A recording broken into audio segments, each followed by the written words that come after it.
Good evening, Bloomington. So let's set the table. Can we all agree that there is a force in the universe that moves towards chaos and disorder called entropy? And can we also agree that in the natural and in the scientific world, in chemistry, biology, thermodynamics, physics, organized systems, orderly systems move towards disorder and disorganization over time? Can we agree on that? And can we also agree that things in the universe fall apart? And we also have to agree, don't we, that at a human level, that in human affairs, human things fall apart. Entropy is at work there too. Our institutions, our countries, even great civilizations, over time, collapse and are enveloped by the jungle or the sand or the mud. Even our great philosophies, our ideas, our religions, whatever the ardor of their initial embrace, too dissipate and even disappear over time. And even on a more fundamental, prosaic, basic human level, a psychological and emotional level, entropy is at work too in our lives every day. And by this I mean the forces of stress, trauma, and suffering, the chaos and disorder in our emotional and psychological lives. It wreaks havoc on our relationships, our families, our careers. And it's this kind of entropy that I want to talk with you about tonight, this psychological and emotional entropy, the stress, the suffering, the trauma. Because this, ladies and gentlemen, is what I learned a great deal about at a very young age. My life was in chaos before I was even born. I was an expert in disorder at age 5. You see, 50 years ago this month, I was born to teenage parents, an interracial couple. The late 1960s wasn't a good time for that kind of union. And my parents were teenagers. They separated shortly after my birth. And my mother fell in with a pretty bad crowd of the drugs and biker gang variety. And in my early years, I saw a lot of human depravity. I remember my first memory was of a fight. I remember cowering behind a piece of furniture and watching these two big leather-clad biker guys, they seemed like giants to me at the time, rolling around on the floor, pounding on each other. And there was this glass bottle that kept rolling back and forth, and these big hands were grabbing for it. And at one point, a guy grabbed the bottle and hit the other one. And I remember being transfixed by the blood and the broken glass everywhere. And I learned later the reason for that fight was because I was kidnapped by a rival biker gang over some drug debt that my mother owed. And they had just had my fingers, my little fingers, on the sharp end of a pair of garden shears, threatening to cut my fingers off if the debt wasn't paid. But it wasn't only violence that I saw, there was also neglect. I remember longing for my mother during that time. And I learned later the reason was because she would just take off, jump on the back of a motorcycle, and be gone, sometimes for weeks, even months at a time. And believe it or not, this was like the early 70s, so maybe I shouldn't be surprised, but I was literally passed around with a bunch of teenage hippies that would take care of me when my mother would take off, when they weren't too high. And then I remember I was 5 years old, and I remember that my mother was around a little more, which made me happy around this time. And I was coming back from a sleepover at a friend's house and ran up the stairs to the little hovel, one-bedroom place that we lived, and ran in the house back towards my mother's bedroom, only to find her dead of a drug overdose. And I was put up for adoption by my grandmother, who didn't know what to do with me. She was well-meaning, but I was 6 years old. And the adoption, unfortunately, did not work out. It was a very tough family environment, very dysfunctional. And when I was in my early teens, because of the pressure inside of the family, I ran away. I got mad about something, and I took off. I was thinking it was only temporary. But when I came back a week later, all my stuff had been boxed up. I'd been returned to sender by my adoptive family after 8 years. And then I was thrown into the chaos and the turmoil, the entropy of the foster care system. And I went from placement to placement to placement. And some of them were pretty bad, pretty awful places. And finally, I ended up in a residential facility, an orphanage, for lack of a better way to describe it, which was really the last best place for a kid like me to go, with no family and really no options. I tell you all of this because I want you to understand that I know full well the effects of entropy on the psychological and emotional lives of people, that it's something that I learned a great deal about at a very young age. And because I understand now in my older years about nature and science, and because I also went through these things as a kid, I come to the conclusion, I guess, that entropy is inevitable, that chaos and disorder will prevail. And if that's the case, it begs the question, doesn't it, why do we keep at it? What's the point? Isn't it a little bit futile? Ladies and gentlemen, all is not lost. And all is not lost because Albert Einstein comes to the rescue. I love this guy. Albert Einstein famously said, "Energy cannot be created or destroyed. It can only be transformed from one form to another." So applying Einstein's principle to the entropic effects of stress, trauma, and suffering to human lives necessarily means, in the moment, we're merely going through a transformation. We're moving from one state to another, as all energy does. Not some predetermined negative outcome, not some cause for victimhood, not some dark defeat. Austrian neurologist and psychiatrist Viktor Frankl, who survived 4 different concentration camps during World War II and went on to write the classic Man's Search for Meaning, said, "We do not simply exist, but we always decide what our existence will be, what we will become in the next moment. By the same token, every human has the freedom to change at any moment." And I phrase Dr. Frankl's sentiment this way: we are not the sum of what happens to us in life. Rather, we're the sum of what we choose to do about what happens to us. Existential means relating to existence. Alchemy is the seemingly magical process of transformation. Ladies and gentlemen, we have the power, through what I call existential alchemy, to transmute the forces of stress, trauma, and suffering into something positive by viewing what happens to us in the moment as merely a part of a transformation. Really, a change from one state to something different.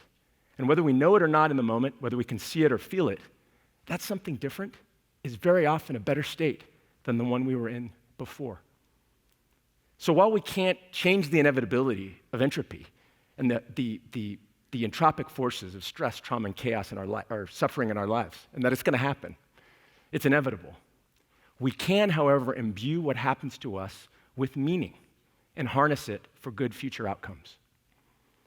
As an example, we deal with stress, trauma, all of us, every day. On the way here, tomorrow, yesterday, we've all dealt with stress, trauma, and suffering.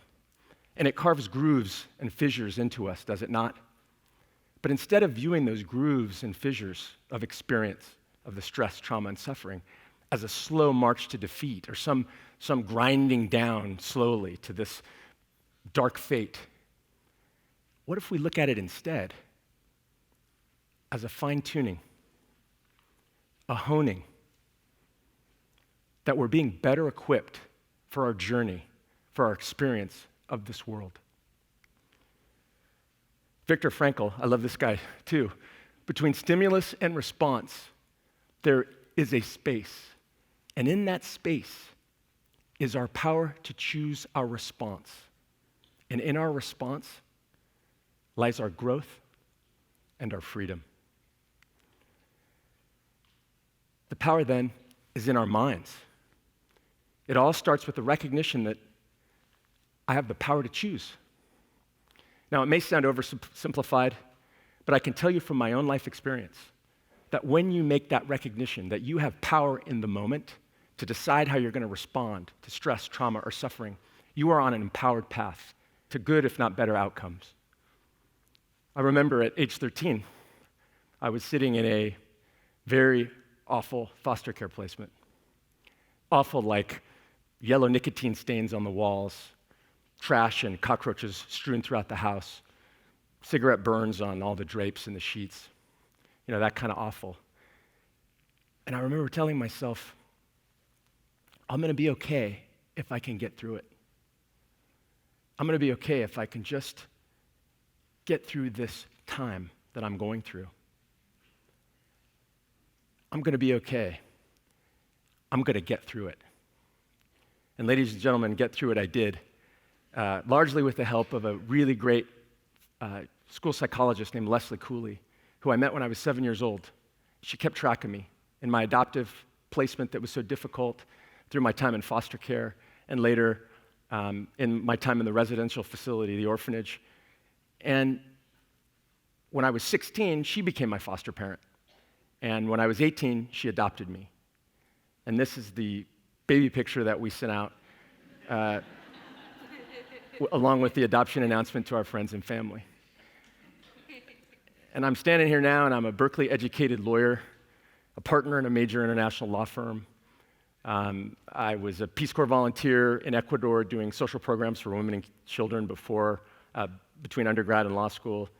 And I've been a very active social activist in issues relating to foster care, an advocate for foster kids for about 20 years. And I work with some great nonprofits, and I do a lot of political lobbying on the issue. It's close to my heart. But my greatest accomplishment by far is my family. And Leslie, of course, and my wife, Claudia, and my son, Enzo, who's 4. And my wife and I have been able to give Enzo the exact opposite of the kind of life that I had. He's a joy. He gets all kinds of love and enrichment experiences. I rush home every night to give him a bath. He's even got his own iPad. It's good to be Enzo. And amazingly, I even reconnected with my father, who I didn't know until I was 20. And for 30 years now, we've had this very close and very deep relationship. He's an incredible father to me and an even better grandfather to my son, Enzo, in terms of the kinds of amounts of presents that he buys Enzo.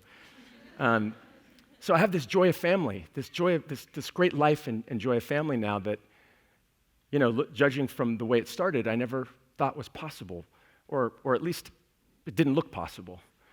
But I attribute the life I have now to the fact that I looked at what was happening to me in my challenging young life, not through the lens of victimhood, but through the lens of empowerment. I think now I see myself as the luckiest unlucky kid. And by that I mean not that I was lucky to go through the things that I went through. Obviously I wasn't. But I'm lucky now for having gone through the things I went through then. Because the same skills, coping mechanisms, survival strategies, the same stuff that I developed or that I was forced to develop in the crucible of my young life are the same things that I now attribute my present success, such as it is. Now, I learned resilience. I learned the ability to be flexible and adaptable. I learned to successfully reach out and recruit people who could be co-conspirators in my cause. These are important things, and these are things that I hold dear and still utilize to this day in my career, and I've used them throughout my life, since they happened. And I wonder, could I have developed these things if I didn't have the life that I had, if I'd had a different life, a better childhood? And I think the answer to the question is maybe, but probably not. And in fact, I think I am the man I am today because of my childhood. Not for bad, but for good. And social scientists seem to bear this out. They seem to confirm this with study after study, that although the risks of bad outcomes for people who have tough childhoods are real, there's a surprising pattern among those of us who have went through tough times, that we look at those struggles and see those struggles as a primary driver of future success. And when I'm talking about success, please bear with me that it's relative. And the way I think about success is, it's subjective, everyone's going to have their own sense of success, but fundamentally, success is a mind game. And I guess what I'm saying is that I learned the skills to play that game effectively and sometimes win. I do a lot of work in foster care, like I've said, and I meet great people who've also been through care, who have also had childhood struggles like I did. And we sit around, we're at an event or we're breaking bread together, and we'll talk about the fact that we think our childhoods were really the origin story of our superpowers. That someone will say, yeah, I had this really tough experience, and I developed a Teflon coating. That stuff just hits me now as an adult, and it slides right off.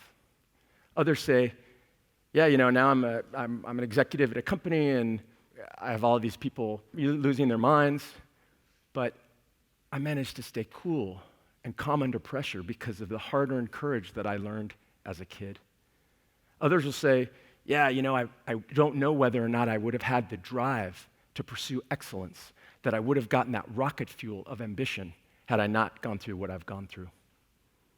So the consensus is, among a lot of my network, is that it's the origin story of our superpower, our childhoods, whether it looks like that from the outside or not.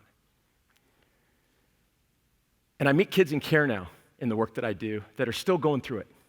And I see that they're in the process of becoming, that they're transforming. We'll sit down and they'll tell me what they're doing. They'll tell me what their dreams are. They'll tell me what they're going through. And I'll see in their eyes that they're not afraid, that they're not victims, that they're empowered, that they're transforming. And I'll ask them, I'll say, what are you going to do with your hard-earned resilience? What are you going to do with your Teflon coating, with your rocket fuel of ambition? Because the world is waiting for you and your particular superpower. And they'll just smile knowingly. So in my work with kids in care, I've learned that I think the best thing I can do for them is help them recognize the power they have in the moment in terms of how they're going to respond to the things that are happening to them.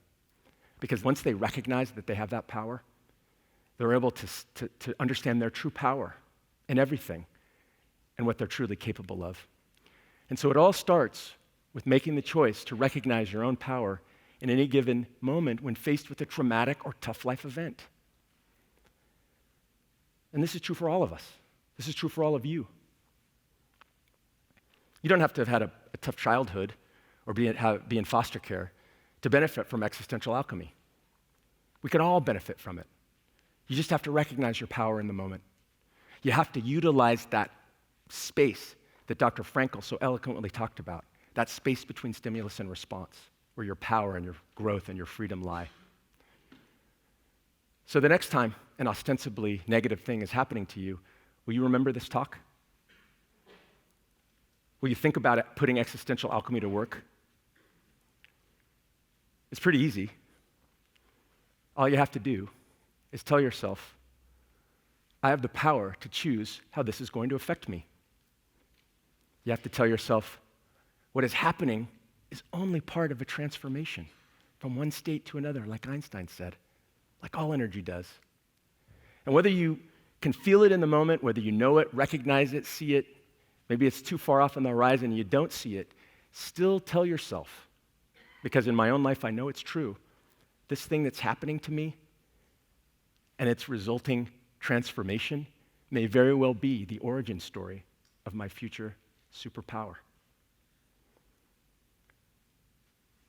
If it worked for me, it can work for you. Believe me, the power is in your minds. Thank you.